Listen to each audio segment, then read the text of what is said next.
What's up, this is Dee, and today I'm going to show you how I built my dream pedal board.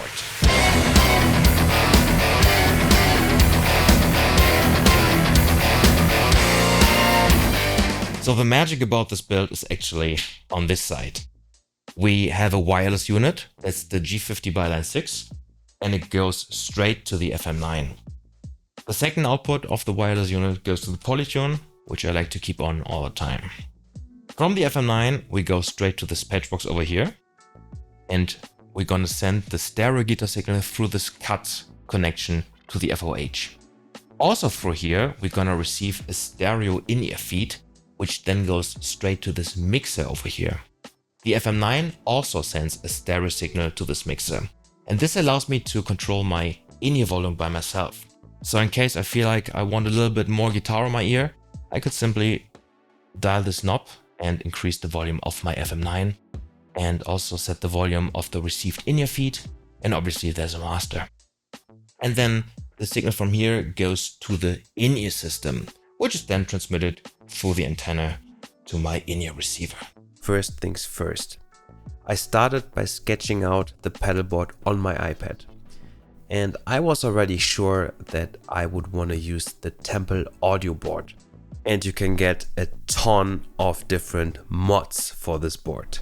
So the drawing really helped me to understand, what kind of cables, mods and stuff I would need to buy. I bought a ton of over and over again unnecessary optimization. I started with the RJ45 connection panel that would go into the micro module punch plate by Temple Audio. This allows me to send my stereo guitar to the FOH while also receiving a stereo in-ear feed. So it's one cable instead of 4, which will save me about 30 seconds at a gig. On the other side, there's one more micro module, and this will become the main power supply. And right now you can see me screw this one in place. Below this one, there is going to be a mini module punch plate, which will serve for all the BNC connectors. I am going to use 3, 2 for the wireless unit and 1 for the in-ear system. I planned on using the Mission Engineer volume and expression pedal. However, it was way too big for this build, so I ended up using the Dunlop Mini Expression Pedal, which does a great job and works like a charm. I was curious about the position because it's quite close to the antennas. However, after a lot of testing, my feet didn't touch the antennas at all, so I do feel quite good about this position. Using my own mixer within my guitar setup is something I've been doing for the last couple of years, and my good friend Simon found the perfect mixer.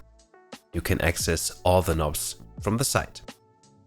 Next up, I put all the cables loosely to get a rough idea of all the distances I will need to keep between each device. The next thing that I was going to attach was the patch box.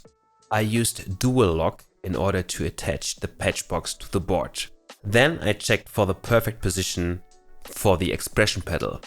I did wait until now to make sure that everything fits with the screws that will go underneath the expression pedal. I did use 2 Temple audio mounts. Why? Well, why not? The glue of the Temple audio mount wouldn't last on the rubber. It would just straightly come off. So I turned the bottom plate of the expression pedal the other way around. And this actually works like a charm. Also, if you do use the Dunlop Mini Expression Pedal, there's actually a dip switch inside, and you need to make sure that it is set to function as an expression pedal. Of course, I also had to install the RGB mod, which actually really doesn't do much for my board since I just put way too much stuff underneath. Anyway, then I bought more and more and more in order to optimize everything. Luckily, this would end eventually. Anyway, I got some angled B and C adapters to save some more space. Totally worth it. And after endless hours of repositioning stuff, I finally attached the power supply, which I ended up moving again, of course. After I failed to mount the FM9 with screws, I did get inspired by another video and attached the FM9 with dual lock. And oh boy, I wish I would have known sooner how strong this stuff really is. In order to glue my FM9 non-reversible to the board with this devil stuff, I ordered a couple custom-made black acrylic sheets, and they already put the holes in there, so I just had to countersink them in order to get the screws in perfectly, which meant I needed to spend more money on a countersink drill, of course. Then I finally put the perspex on the board and added the devil stuff. Of course, I bought even wider one to make sure it really holds it tight. Oh boy, Little did I know. Anyway, I screwed the acrylic sheet to the board and used some glue on the screws. I bet if I really pull the FM9 off the board, well, nothing would happen. I bet the glued screws would come off before the actual dual lock comes off. Did you ever use dual lock to attach your fridge to a roof? You probably could. Put it in the comments. Now the cabling mess started. After I got everything roughly where it should go, I started to put all the cables to the right lengths. Also, I added a tuner. I just like to have the polytune on all the time. This is something I always do. Some more soldering.